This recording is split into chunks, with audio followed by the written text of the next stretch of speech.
Anyone who knew me as a kid would definitely have described me as a science nerd. I enjoyed having strange pets, doing science experiments, playing with dinosaurs, and using my telescope and microscope. But I also liked to read a lot. Besides reading about science, I also liked to read about mythology. Particularly, I enjoyed reading about the various mythical creatures that people from around the world believed in, and I'd wonder where the border between reality and fantasy really was.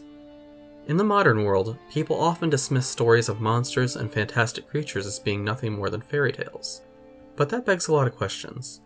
After all, stories of the Kraken or giant eagles of tribal folklore were once dismissed as the stories of drunken sailors or primitive superstition.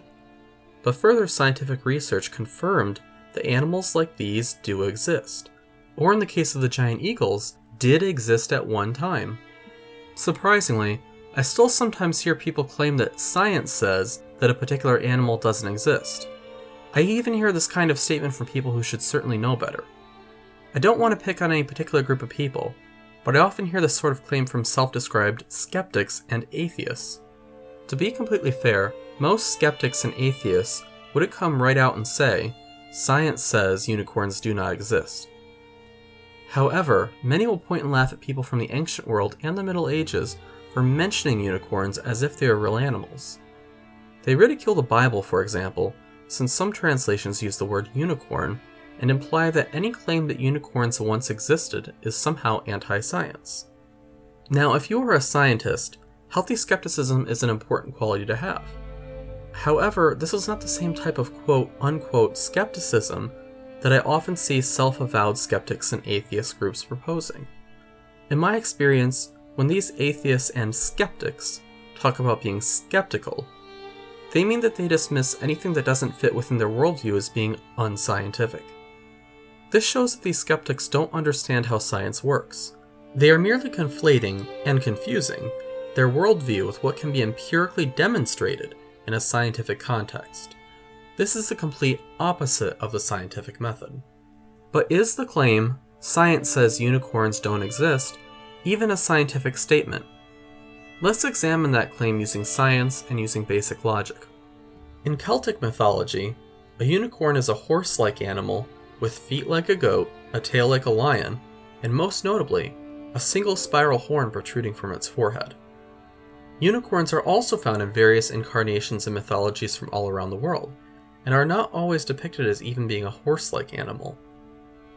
Scientifically speaking, there is no reason an animal with this sort of anatomy couldn't exist. After all, in the case of the Celtic unicorn, the anatomy is essentially that of a horse, with a few minor variations. So its anatomy is certainly not outside of the realm of possibility. But how does one determine scientifically that a particular animal has never existed? When I hear people make claims along the lines of, "Science says unicorns do not exist," it shows me that they lack a basic understanding of what science is and how it works. To say that this animal does not exist is not a scientific statement. Science is about making observations and doing experiments to test hypotheses.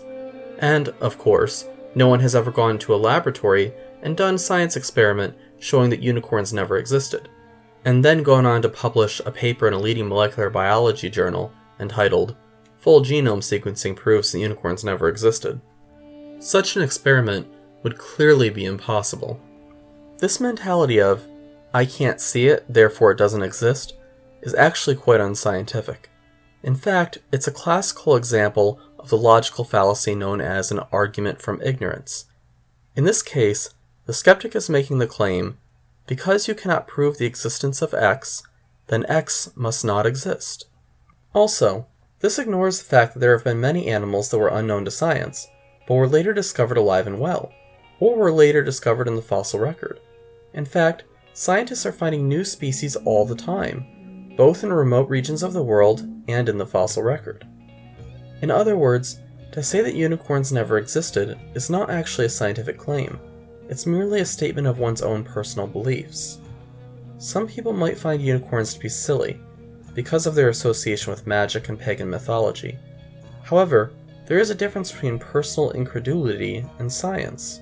Just because we might think something is silly doesn't mean that it is unscientific. Interestingly enough, the The Bible is often criticized for mentioning unicorns in some translations. However, scholars debate the exact meaning of the original Hebrew word that is translated as unicorn in the King James. I know that some of my viewers might be Bible believers, while others might not be. But for the purpose of this video, it doesn't matter what your beliefs are. The focus of this video is an exercise in logic, science, and reason, not a theological proposition. But one thing that is for certain is that the books of the Bible are very old, and the people who wrote the Bible often wrote about things and people who were around in their time, including animals that lived in their part of the world. The Bible was originally written in Hebrew, Aramaic, and Greek. The Hebrew portions of the Bible mention an animal which the King James translators translated as unicorn in several places. However, there is some debate amongst scholars today as to the exact identity of the animal being described, and various animals, both living and extinct, have been proposed. Of course, at the time the King James was translated, unicorn did not necessarily refer to a horse-like animal, even in the English language. Often the word referred to a one-horned rhinoceros, or even just a one-horned animal in general. The problem here is not that the King James translators were stupid or superstitious. It's merely that the English language itself has changed over time, and words don't always have the same meaning today as they had 400 years ago.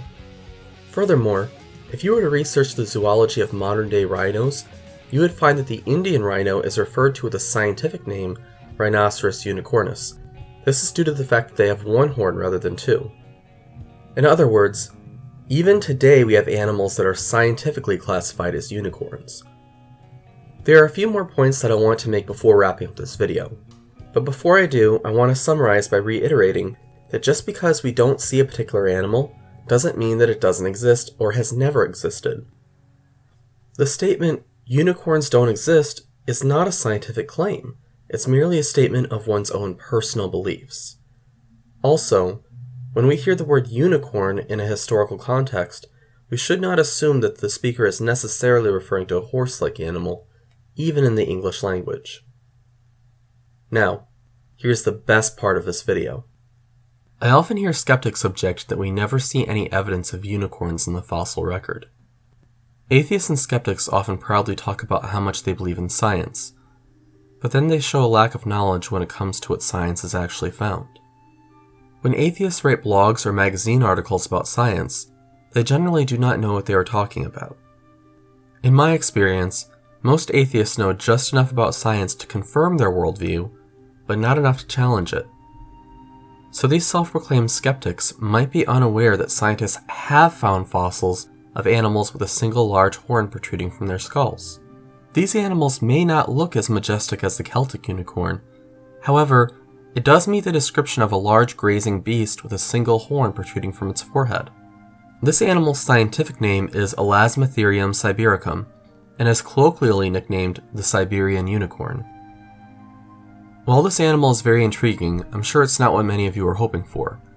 It's still possible that the Celtic unicorn is a work of fiction, but it's also possible that an animal like Elasmotherium gave rise to the unicorn legends. Perhaps when ancient people talked about unicorns, this is what some of them were referring to. It wouldn't be unreasonable to look at this animal and say, horse-like beast with a single horn coming out of its forehead, because that's exactly what it is. Then again, if we are to be scientific about our approach, we have to be open to the possibility that an animal like the Celtic unicorn simply has yet to be discovered. Now, I know I'm going to get comments about this. Technically, the Siberian unicorn is an extinct species of rhinoceros. However, it's not unreasonable that someone from the ancient world trying to describe this animal would describe it as a horse-like beast. Whether the Siberian unicorn was ever seen alive by civilized man is a valid question. It depends on when it became extinct, which is another valid question. Considering the nature of rhinos and our knowledge of Earth's surface, it's valid to say with a great deal of scientific certainty that this animal is currently extinct. It's unlikely that an animal like this, seemingly so well adapted to the cold, would be hiding in some unexplored jungle or swamp in some remote region of the world. Also, with its large size and the extent of human satellite imagery, it's incredibly unlikely that it could be hiding in some Russian wilderness. We can base this conclusion on what we know about the animal's biology, and what we know about the Earth's surface. This is different from the skeptic who claims that unicorns never existed, because he or she finds the idea of unicorns to be silly. With regards to the fossil record in unicorns, there is a strange irony. Evolutionary biologists routinely appeal to the incomplete nature of the fossil record to explain the striking lack of evidence for evolution. Most people are under the impression that the evidence for evolution from the fossil record is overwhelming. However, top paleontologists who are themselves evolutionists have candidly said otherwise. Obviously, for the skeptic, this will raise a lot of questions about Archaeopteryx, Australopithecines, Tiktaalik, Rhodocetus, Ambulocetus, etc. However, these questions are beyond the scope of this video. The point is that evolutionary biologists maintain that the fossil record is incomplete in order to explain a lack of evidence for many of their claims. The skeptic then comes along, thinking that he or she knows something about science, and complains about the lack of evidence for unicorns in the fossil record. The irony here is striking. It might also be the case that the horse-like animal that most people think of was a rare type of equine that was indigenous to a region of the world that was not conducive to fossil formation, or a region of the world that simply has not been thoroughly excavated. In fact, there are probably a million possibilities that we could come up with. What we can say for sure is that there is still a lot that we don't know about the world, even in the 21st century. And we can say for certain that there are at least 2 animals that are known to science which meet the older definition of a unicorn. So, in that sense, science has proven the existence of at least 2 species of animals that can rightfully be called unicorns. Thanks for watching. Be sure to subscribe, comment, and rate. Let me know what you thought of this video. Let me know if there's anything you'd like to see covered in a future video. Also, be sure to check out some of my other videos by following the link in the description box. Until next time, this is Greg, out.